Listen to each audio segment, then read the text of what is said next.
faço com o PHDA? Aceito? Sim, aceito.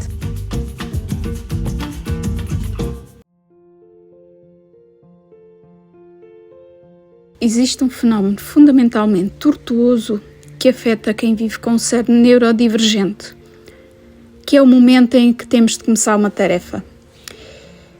Imaginem, estamos sentados à secretária, o material todo à nossa frente, sabemos exatamente o que precisamos de fazer e sabemos o tempo que temos disponível. À partida não deveria ser uma montanha intransponível. Muitas vezes é apenas escrever um e-mail, preencher um formulário ou arrumar uma gaveta. Mas, no entanto, o corpo simplesmente não se mexe. O sistema nervoso entra numa espécie de congelamento motor e psicológico. Ora, eu fico paralisado a olhar para o ecrã, para o projeto, com os músculos pesados, como se estivessem colados à cadeira, e o relógio vai avançando, a ansiedade sobe pelas paredes e a minha mente desata a gritar por dentro. Começa, despacha-te, mexe-te.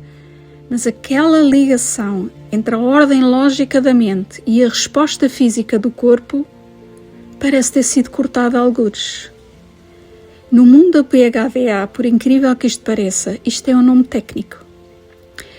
Paralisia de iniciação. Temos nomes para tudo. Não conseguimos recomeçar.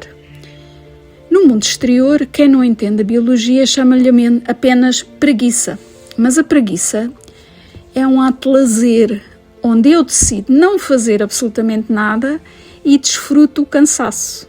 Ou melhor, desfruto o descanso.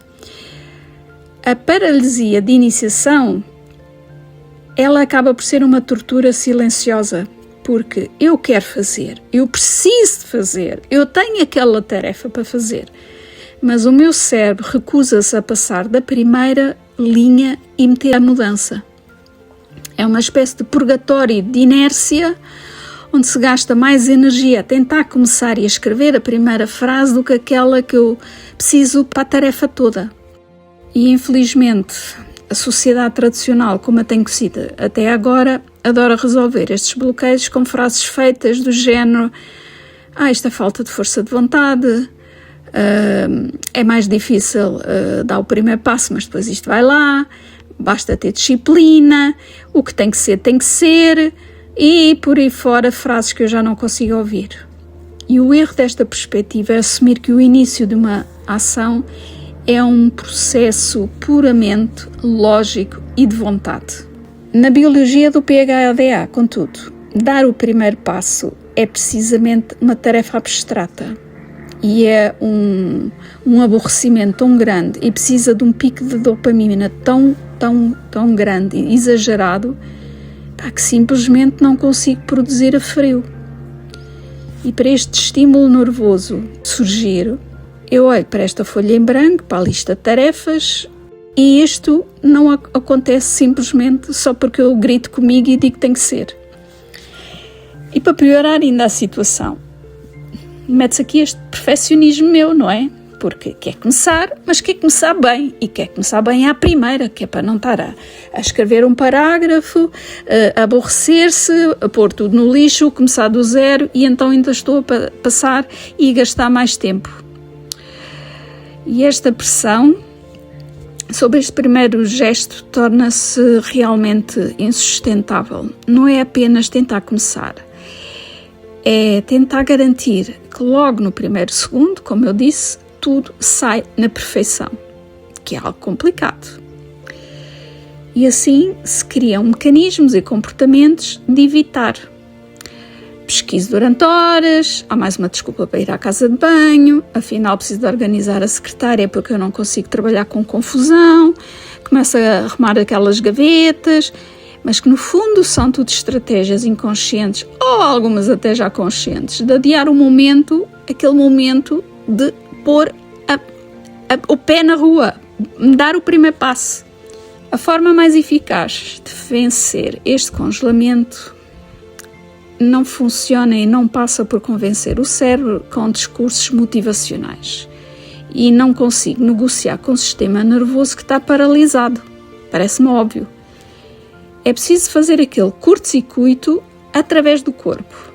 É aqui que os trabalhos manuais funcionam como uma ferramenta de resgate biológico. O trabalho manual tem uma vantagem extraordinária. Ela não exige motivação prévia para começar, pelo menos para mim.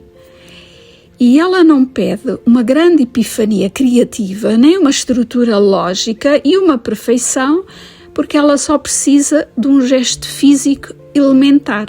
E depois logo se vê o que é que vai acontecer. Portanto, não tenho aquela sensação da folha em branco quando eu estou perante algo para pintar ou um trabalho manual para fazer, porque eu não me autobloqueio por alguma razão.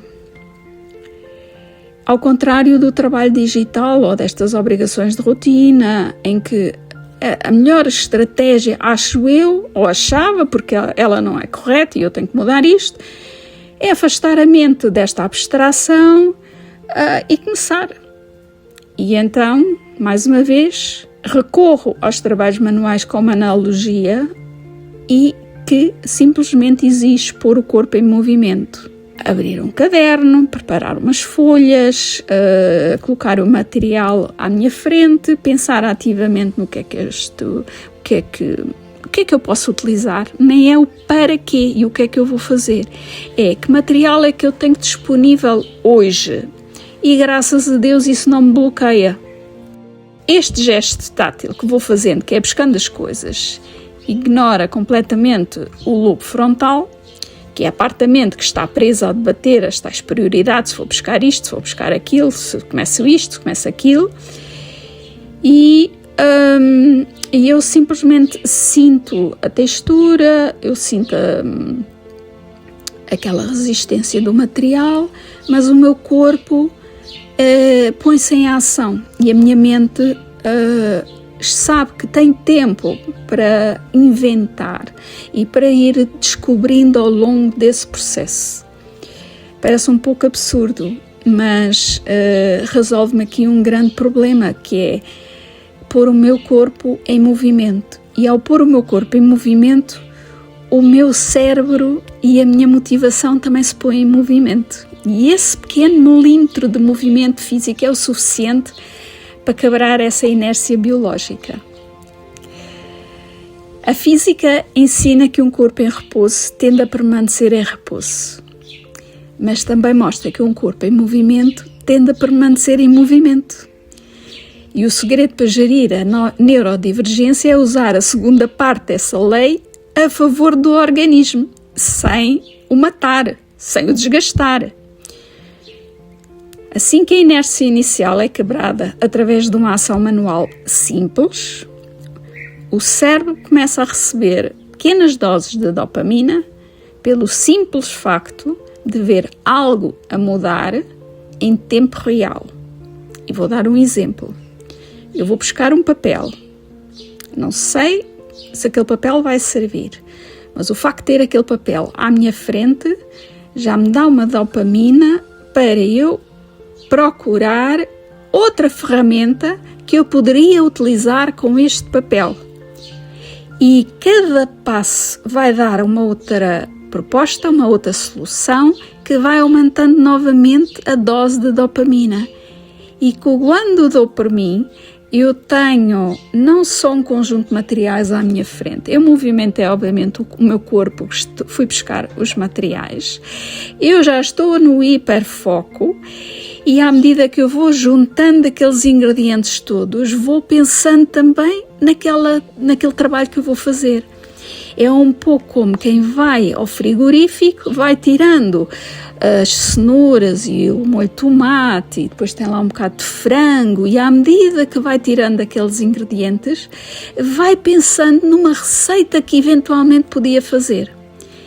E aquela junção das coisas vai dando a dopamina suficiente para depois se pôr ao fogão e fazer ali um repasto.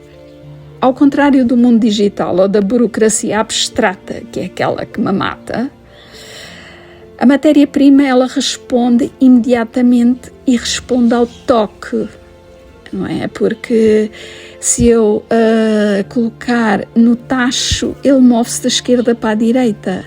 a madeira ela virou ao contrário e sinto a sua textura. Se eu passar com a lixa, ela fica mais fina e eu fico com aqueles pedacinhos na mão.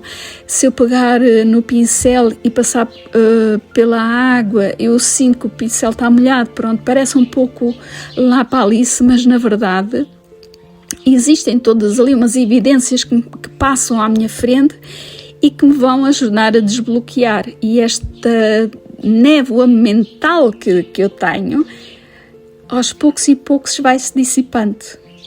A energia, ela é gerada por pequenos trabalhos físicos que servem como um balanço e vão dizendo ao sistema nervoso qual é o ponto da situação. Ela já avançou. Já estamos a sentir a madeira.